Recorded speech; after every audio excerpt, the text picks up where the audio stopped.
Here we go. This time, we're reading The Little Engine That Could. I really do hope you like it. Chug, chug, chug. Puff, puff, puff. Ding dong, ding dong. The little train rumbled over the tracks. She was a happy little train, for she had such a jolly load to carry. Her cars were filled full of good things for boys and girls. There were toy animals, giraffes with long necks, teddy bears with almost no necks at all, and even a baby elephant.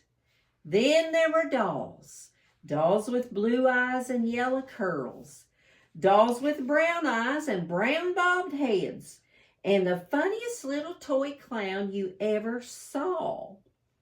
And there were cars full of toy engines, airplanes, tops, picture puzzles, books, and every kind of thing boys or girls could possibly want. But that was not all.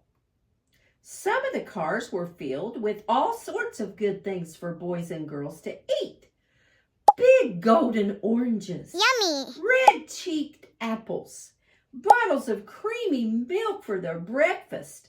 Fresh spinach for their dinners. Peppermint drops and lollipops for after-meal treats. The little train was carrying all these wonderful things to the good little boys and girls on the other side of the mountain. She puffed along merrily. Then all of a sudden, she stopped with a jerk. She simply couldn't go another inch. Aww. She tried and she tried, but her wheels would not turn. What were all those good little boys and girls on the other side of the mountain going to do without the wonderful toys to play with and the good food to eat? Here comes a shiny new engine, said the funny little clown who jumped off the train. Let's ask him to help us. So all the dolls and toys cried out together. Please, shiny new engine, won't you please pull our train over the mountain?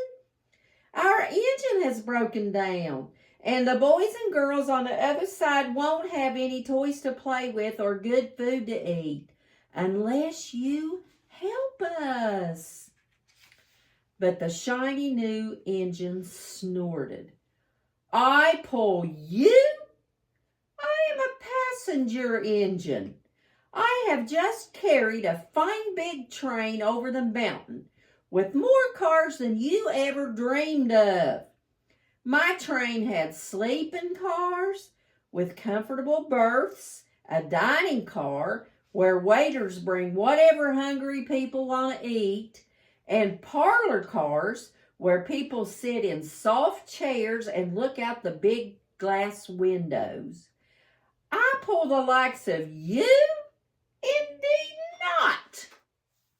And off he steamed to the roundhouse where engines live when they're not busy.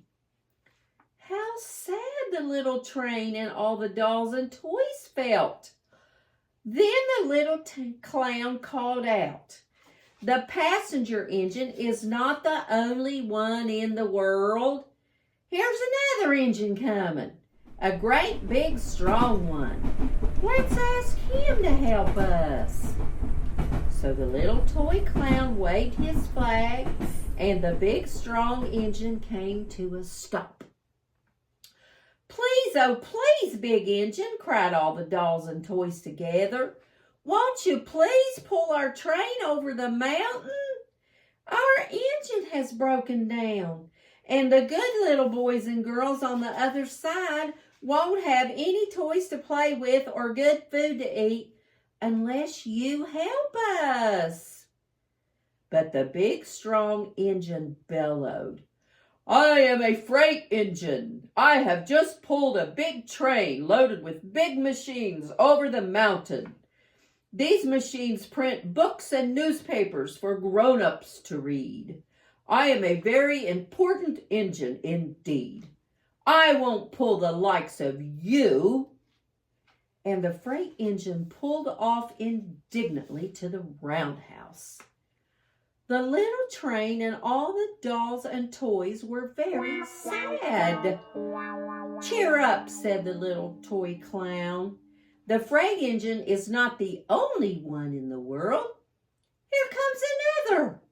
He looks very old and tired, but our train is so little, perhaps he can still help us." So the little toy clown waved his flag again, and the dingy, rusty old engine stopped.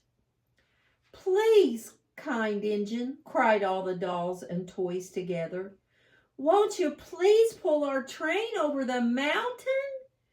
Our engine has broken down, and the boys and girls on the other side won't have any toys to play with or good food to eat unless you help us." But the rusty old engine sighed. "I am so tired. I must rest my weary wheels. I cannot even pull a little train like yours over the mountain. I cannot. And off he rumbled to the roundhouse, chugging, I cannot. Then indeed the little train was very, very sad, and the dolls and toys were ready to cry.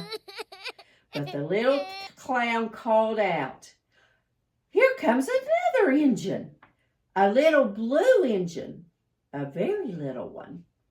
Maybe she will help us."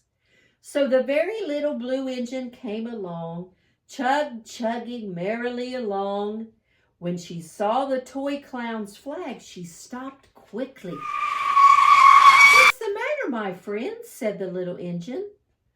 "Oh, little blue engine," cried the dolls and toys, "will you pull us over the mountain?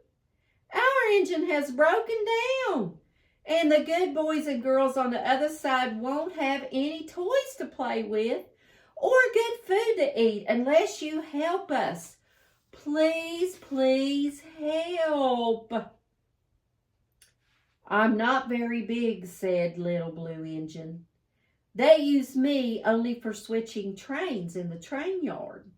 I have never even been over the mountain."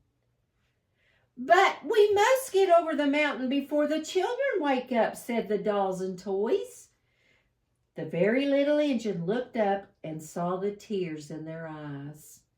And she thought of the good little boys and girls on the other side of the mountain who would not have any toys or good food unless she helped.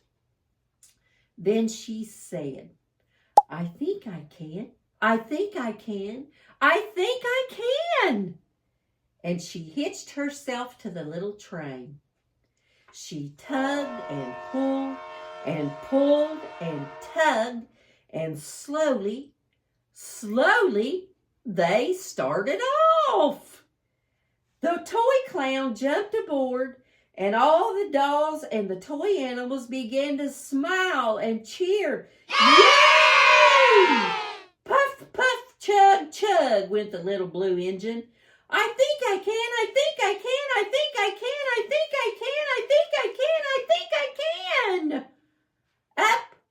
Up.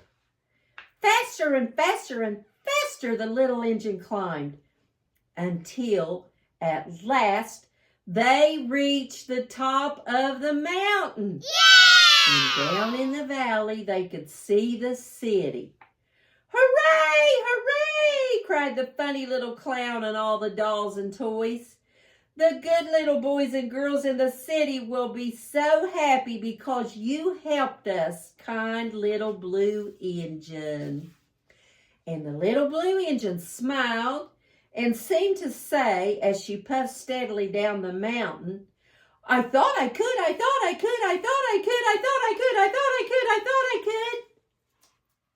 And she did. Wasn't that a good story? And that's the end of our story today. Oh, and you did such a good job listening. Thank you very much. I wonder what story we'll read the next time. Be sure to join me again at Grammy Z's Cozy Book Nook.